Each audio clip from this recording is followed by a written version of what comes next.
We are living in a very polarized society at the moment, and I'm afraid we are heading in the worst direction.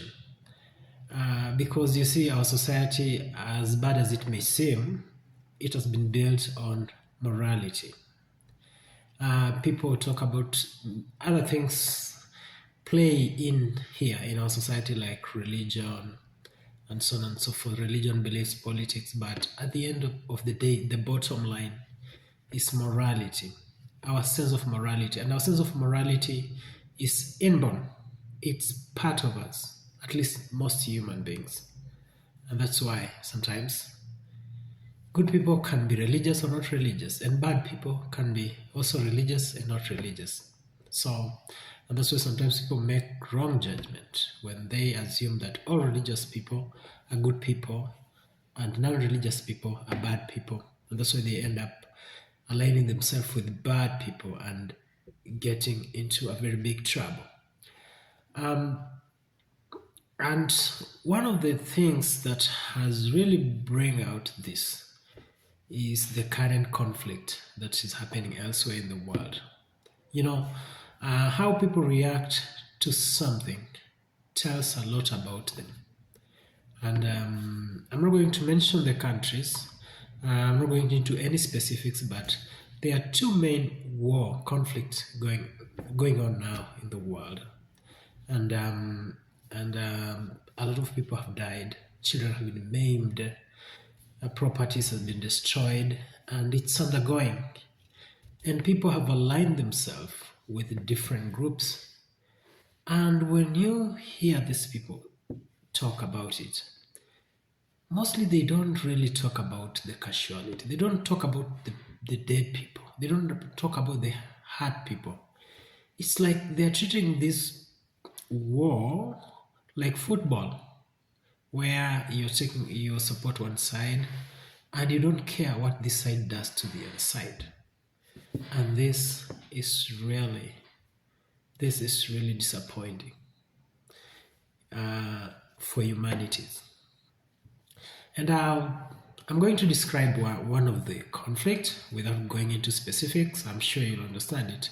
And I want you to think about it.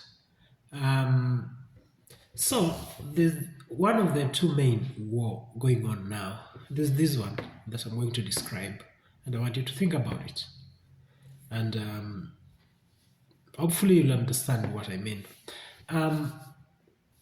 There are two people. These people, they are neighbors, but they hate each other with passion because they have done bad things to one another way back. And one of them has been hurt more than the other. And something else, one of those two people is stronger than the other one. So this is angry, and he's trying to find an opportunity to get back at this person.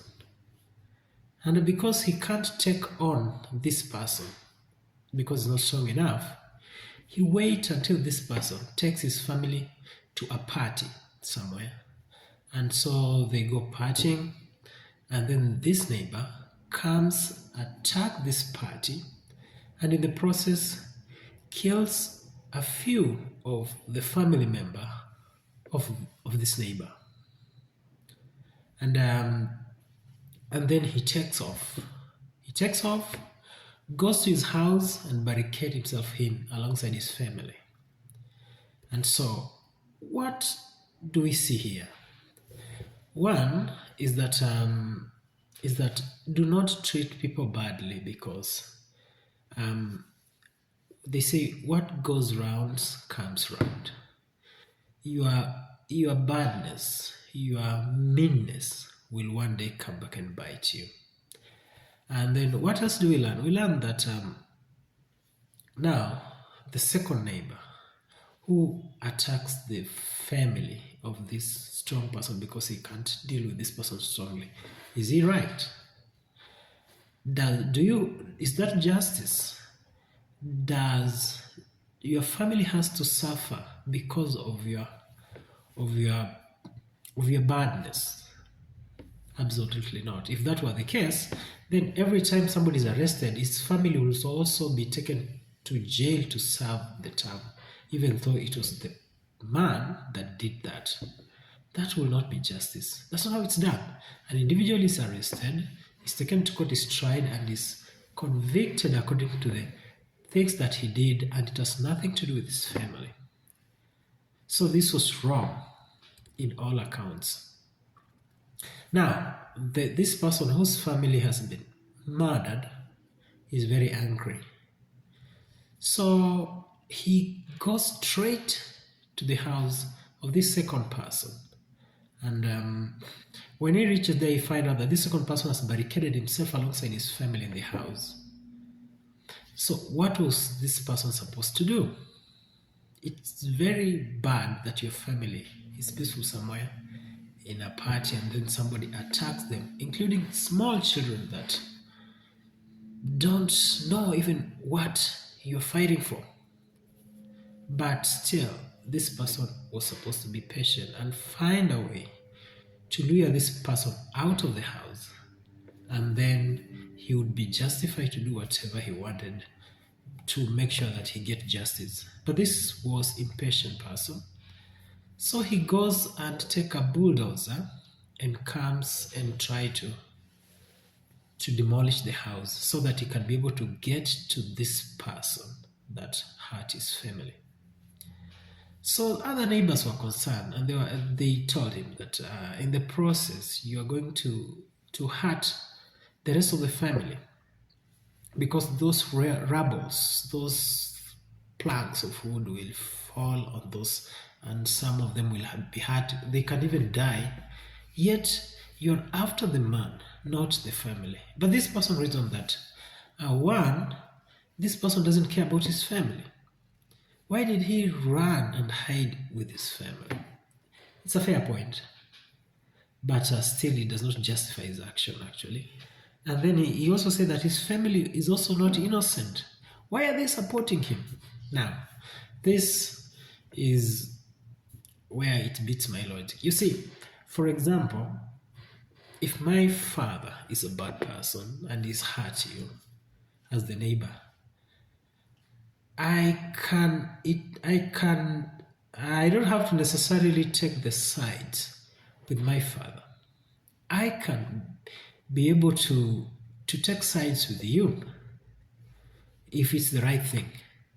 But if my father's hurt you, but you've not been treating me well, you've been treating me badly, even if my father is wrong this time, I will naturally take the side with my father, even if he's wrong this side. So, which is also another lesson that we should always try to treat others well, because that may benefit us in future. So he keeps on breaking the house, and so other neighbors are cheering on.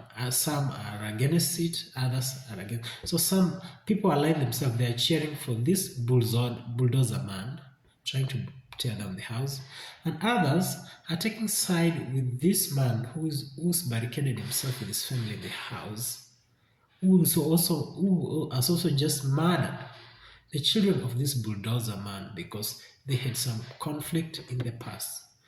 And let me tell you, there's no amount of conflict can justify you killing the family of the other person because he wronged you. So people have taken side and they're cheering on. Others are even fueling the bulldozer so that he can be able to tear down the house, and they know well that the more he does that, the more of the kids dies in the house. But he doesn't really care. And the rest are just cheering on. Others are against it, but they are doing nothing. So in the end, the neighbors don't really care about the casualty, about the children that were killed in the party, or the children that are being killed in the house by this bulldozer man. Because they think that things are always in black and white, right or wrong. But the world is a complicated place. Things are not always in black and white. Things are not always binary like computers. So the morality is that you cannot kill